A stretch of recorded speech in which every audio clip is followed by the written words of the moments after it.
Tips kung paano gumawa ng Shopee video. Ayan, isi-share ko sa inyo yung mga ginagawa ko kapag ako'y gumagawa ng Shopee video para mag-promote ng isang product at para magkaroon ng commission doon sa i-promote ko.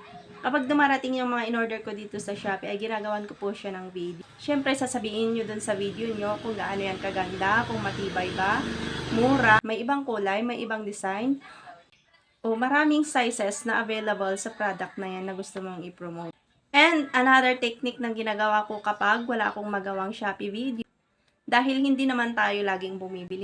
Halimbawa, naubusan ka na ng gagawa ng video. So, ang ginagawa ko ay kinukuha ko yung mga dati ko nang nabili.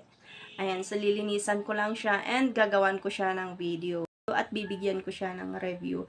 So, ganun lang guys ang ginagawa ko. Halimbawa, may mga shoes kayo dyan na nabili noon pa at hindi naman siya kalumaan tingnan, ayan, pwede nyo yan gawan ng Shopee video.